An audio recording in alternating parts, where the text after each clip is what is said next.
खुदा करे कि मोहब्बत में ओ मकाम आए। खुदा करे कि मोहब्बत में ओ मुकाम आए। मेरे लबों पे हमेशा सनम का नाम आए।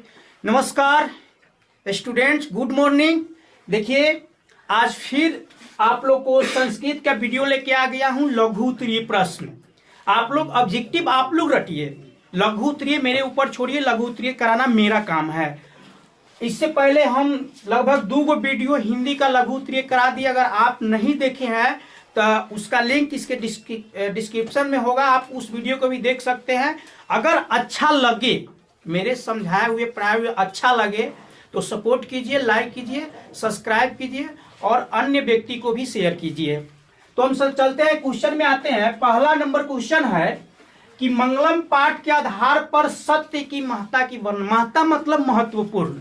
किस पाठ पर? मंगलम पाठ पर। तो मंगलम पाठ में यह बताया गया है कि सदा सत्य की जीत होती है, असत्य की हार होती है। सदा सत्य की जीत होती है, असत्य की हार होती है। इसलिए हमें कभी भी सत्य के मार्ग से विचलित नहीं होना चाहिए, क्योंकि परम दिव्य पुरुष भी इसी रास्ते पर चलकर परमात्मा में समाहित होते हैं। यही इसका क्वेश्चन है। तो मुख्य रूप से है सत्य, सत्य का वर्णन करना है। तो सदा देखिए, कोई भी काम होता है तो असत्य कितना भी चढ़ के बोले, लेकिन जीत होती है हमेशा सत्य के ही। इसलिए मंगलम पाठ के आधार पर सदा सत्य की जीत होती है, असत्य के हार होते हैं, और देवता लोग भी इसी मार्ग पर चलकर परम दिव्य पुरुष में समाहित होते हैं। एक क्वेश्चन छोड़ दिया इसमें से, लेकिन इस पाठ्य में से वो क्वेश्चन है कि मनुष्य कहा गया कि मनुष्य को नदियों के समान क्यों कहा गया है।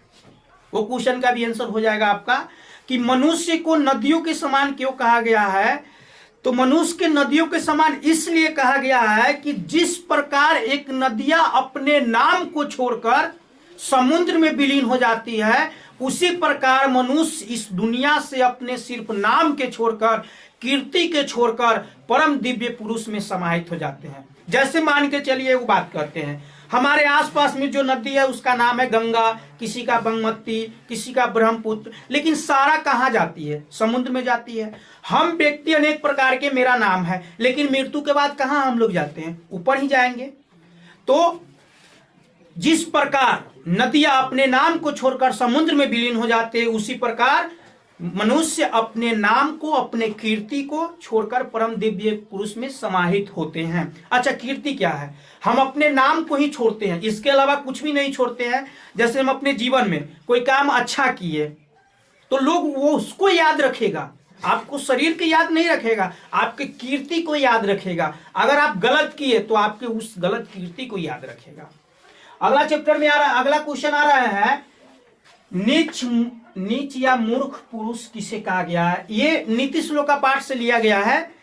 देखिए, सबसे पहले कोई ऐसा व्यक्ति हो जिससे आप सहायता न मांगते हैं, फिर भी वो आपको सहायता करने अपने आप चला आता है।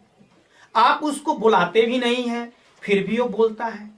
अगर वो कोई ऐसा बात है कि जिस पर विश्वास नहीं किया जा सके, उस पर भी अपना जिद अड़ा दिया कि नहीं यही होगा, यही होगा, ऐसे व्यक्ति को नीच पुरुष कहा गया, मूर्ख व्यक्ति कहा गया। ये हम नहीं कह रहे हैं, पाठ के अनुसार कहा जा रहा है कि जो बिना बुलाए आवे, बिना कुछ पूछे बोले और विश्वास न करने वाले बात पर भी विश्वास करे, ऐसे व्यक्ति को नीच पुरुष या मूर्ख व्यक्ति कहा गया है, नीति श्लोक का पाठ के आधार पर।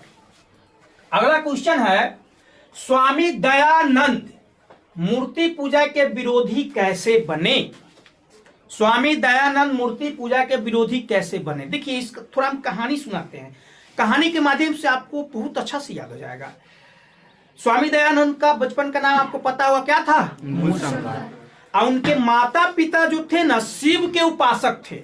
मतलब उनके माता पिता शिव, भगवान शिव, शंकर जी के उपासक थे, तो घर के माता पिता शंकर भगवान की पूजा करते थे, तो घर के बच्चा भी तो वही करेगा। तो एक दिन शिवरात्रि के रात में इनके माता पिता के साथ मूल शंकर भी वहां गए पूजा देखने, और वहां देखा कि भगवान पर जो प्रसाद चढ़ाया हुआ है ना, उसको एक चूहा खा रहा है। उसी समय इसके माइंड में आया कि देखिए, अगर इस मूर्ति में, वो सोचा क्या कि अगर इस मूर्ति में भगवान होता तो इस चूहा प्रसाद को खा सकता था? नहीं। उसी दिन से हो गए विरोधी। तो इसको आंसर आप कैसे लिख सकते हैं कि एक रात मूल शंकर अपने माता पिता के साथ शिवरात्रि की पूजन देखने गए थे, अपने घर पर था शायद, देखने गए थे। वहां मूल शंकर ने देखा कि शिव भगवान पे जो प्रसादी चढ़ाई गई है उसको एक चूहा खा रहा है। तो मूल शंकर ने सोचा कि अगर इस मूर्ति में भगवान होता तो ये चूहा प्रसाद को नहीं खा सकता था। उस दिन से वो मूर्ति पूजा के क्या हो गए? विरोधी हो गए। और इनका एक और क्वेश्चन है बहुत महत्वपूर्ण, क्या पूछेगा कि स्वामी दयानंद समाज सुधारक थे कैसे? तो देखिए, जब बड़े हुए पढ़े लिखे तो उन्होंने एक सत्य प्रकाश नामक पुस्तक की रचना की थी, और उसमें हमारे समाज में हो रहे बुराइयों का जिक्र किया और उससे निपटने का भी उपाय बताया। इस प्रकार स्वामी दयानंद समाज सुधारक भी थे। वो क्वेश्चन का आंसर हो जाएगा। अगला क्वेश्चन में आते हैं, व्याघ्र पथिक पाठ से हमें क्या शिक्षा मिलती है? अगर आप लोग पाठ पढ़े होंगे तो देखिए, हम इसका कहानी थोड़ा देर के लिए सुना देते हैं। एक वो कहानी सुना देंगे ना तो 4 गो क्वेश्चन ऑटोमेटिक। अब भी देखिए कैसे, सिर्फ भागिएगा नहीं, रहिएगा सामने सामने। देखिए, एक वो बाघ रहता है, तो कोई भी व्यक्ति हो, चाहे कोई पशु हो, कोई जानवर हो, जब तक वो जवान है तब तक तो छड़प छड़प के पीटलक लोग के, पकड़ पकड़ के खाता था। लेकिन अब ये बाघ जो था ना, बूढ़ा हो गया था, और इतना बूढ़ा हो गया था कि अब उनसे शिकार करना असंभव हो गया था। मतलब वो किसी चीज को शिकार नहीं कर सकता था, तो ऐसे तो मर जाता। तो उन्होंने योजना बनाया कि कुछ तो किया जाना चाहिए ना, कि नहीं कुछ करेंगे तो हम तो मर ही जाएंगे ना। तो किसी व्यक्ति को मारा था, तो उसके पास से वो सोने का कंगन जो है उसके पास था। किसके पास? बघवा के पास। वो क्या हुआ कि नदी के किनारे जाके बैठ गया, और कहां बैठा देख लीजिए कि उसके नदी के नीचे ऐसा भूमि हो जो दलदली हो, कोई व्यक्ति वहां जाए तो फंस जाए। वहां बैठ गया और कहने लगा कि सोने के कंगन ले लो, सोने के कंगन ले लो, मैं दान करना चाहता हूं। तो और लोग तो चले गए, बात पर ध्यान नहीं दिए। लेकिन एक पंडित आ गए, पाठ के अनुसार पंडित का चर्चा की गई है। पंडित आ गए, तो वह पंडित थोड़ा लोभ में फंस गए और देखा तो कहता, अरे वाह, सोना के कंगन। तो कहता कि ठीक है दीजिए, फेंकिए कंगन। तो कहता ऐसे नहीं ना देंगे, ऐसे कंगन कैसे दे देंगे? तो कहते पास आइए तब देंगे। तो फिर करा कि नहीं, आप हिंसक जीव है। हिंसक मतलब मार काट कर देना, कि आपके पास जाएंगे तो आप हमें तो खाइए जाइएगा, तो हम आपके पास कैसे जाए? तो बाघ ने वो कहानी भी सुना दिया कि देखो, मैं जवानी में बड़ा दुराचारी था, जिसके वजह से मेरा पूरा वंशहीन हो गया है, मेरा बाल बच्चा पोता पोती सब खत्म हो गया है। किसी ज्ञानी पुरुष ने, धार्मिक व्यक्ति ने हमें कहा है कि कुछ दान पुण्य करो, इससे तुम्हारा पाप कट जाएगा। तो उसी दिन से हम ये कार्य करते हैं। अब उस पंडित को पूरा विश्वास हो गया, हो सके कि ऐसा हो। तो कहे थे कि तब दे दीजिए। तो कहते ऐसे नहीं, आप एक काम कीजिए, जाइए स्नान करके आइए नदी में से। अब पंडित जी भी तब भूखायल रहे, घर जाए के टाइम भेल रहे। वो आपने देख लगता मारलक धोती, कूद गल धराम से खेत पानी में, और जैसे कूद गल भी ठेहुन से नीचे ऊपर तक ले हल गए। अब हल गए तो कहते बाघ महाराज, तो हाँ यही तो बड़ी दलदली भूमि है, यहाँ तो हम हल गए। तो कहते ये चल आइए कैसे यो निकल के, हमको अब कहाँ बोलाइएगा, हम नहीं आ सकते हैं। तो कहते नहीं, नहीं न निकला हो रहा है, आप आइए ना। तो बाघ पूरा आश्वस्त हो रहा था कि वास्तव में फंसा है कि नहीं। तो बाघ कह रहा है अच्छा कोनो उपाय करके चल आइए, हम न जाएंगे अब। तो कहते अरे महाराज हम निकल पाते तो हम आपको काहे बुलाते, हम आपके अवस्था को जानते हैं ना। तो कहते बुरी तरीका से फंस गया। तो जी अब तनको न निकला होगा। तो ना कोई उपाय नहीं। तो अच्छा ठीक है हम आते हैं। बाघ गए और उनको खा गए। अब बताओ इस कहानी से क्या शिक्षा। इस कहानी में 4 गो क्वेश्चन आपको अभी कंप्लीट करवा देंगे। सबसे पहले कहा है व्याघ्र पथिक पाठ से हमें क्या शिक्षा मिलती है। तो इस पाठ से हमें यही शिक्षा मिलती है कि शत्रु पर कभी भी विश्वास नहीं करना चाहिए।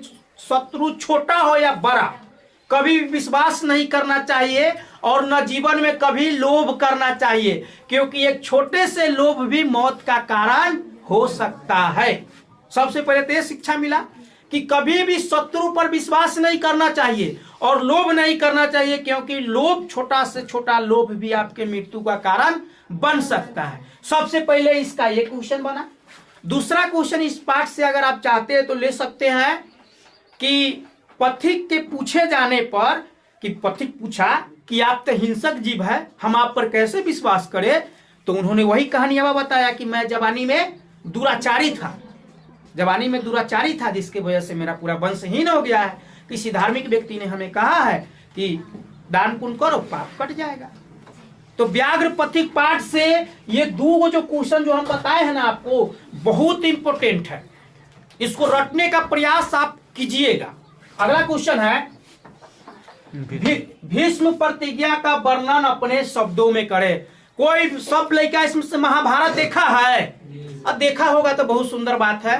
देखो जो महाभारत में जो दाढ़ी, उजर दाढ़ी वाला जो बड़का एकदम पतरे पतरे रहता है, मुकेश खन्ना रोल लिए हुए उनका, वो भीष्म पितामह है। लेकिन उसका बचपन के बाद पहले देखेंगे कि बचपन में उसका नाम देवव्रत था।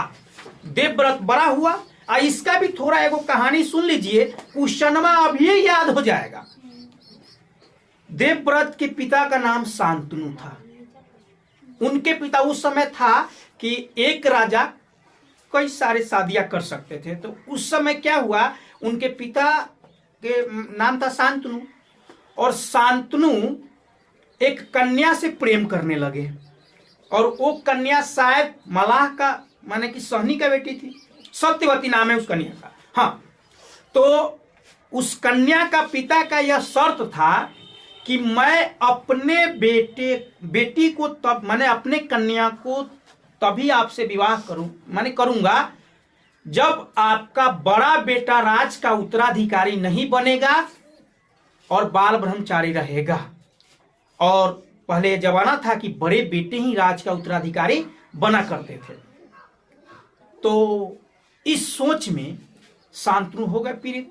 न उस कन्या को मोह त्याग रहे हैं और न पिता का बेटे के साथ अन्याय करना चाह रहे हैं। तो बड़ा उसको दुख हुआ। और देवव्रत पिता आज्ञा के पालन करने वाले ऐसे भक्त थे कि पिता के लिए जिस प्रकार राम जी किए ना, उसी प्रकार वो ये बात के पता लगाए कि आखिर मेरे पिता दुखी क्यों हैं।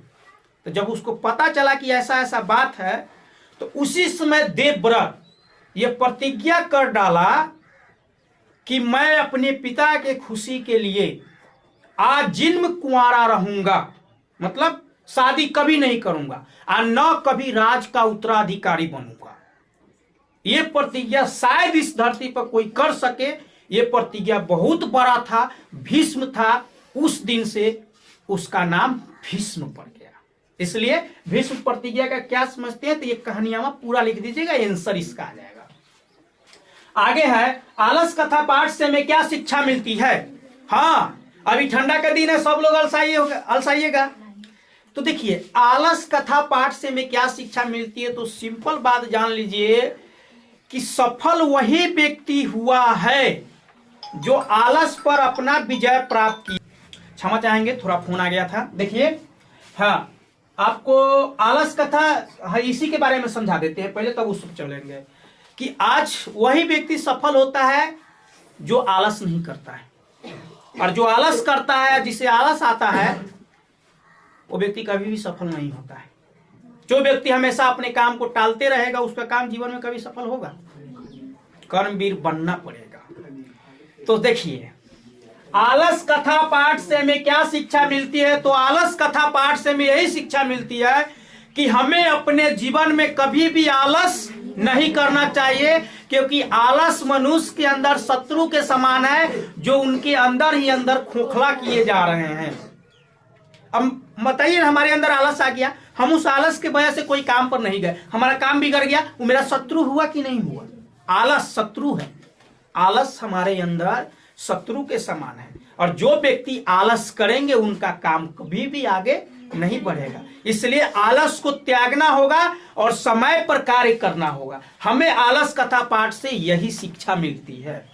आगे एगो क्वेश्चन छूट रहा था, इसको बोल देते हैं कर्ण दानवीरता पाठ से आप क्या समझते हैं? महाभारत का ही एक पात्र है कि कर्ण दानवीरता, इसके बारे में भी थोड़ा कहानी सुन लीजिए, बस 2 मिनट का होगा, उसके बाद अच्छा हो जाएगा। देखिए, कहानी का मतलब हम सुनाते इस प्रकार की आपको क्वेश्चन में यादें हो जाए। देखिए, कर्ण महाभारत के ऐसे पात्र थे जिसको जन्म से ही उसके शरीर पर कवच कुंडल था, और जब तक उसके शरीर पर कवच कुंडल रहता तब तक वह अमर था, कोई भी उसे मार नहीं सकता था, कोई भी।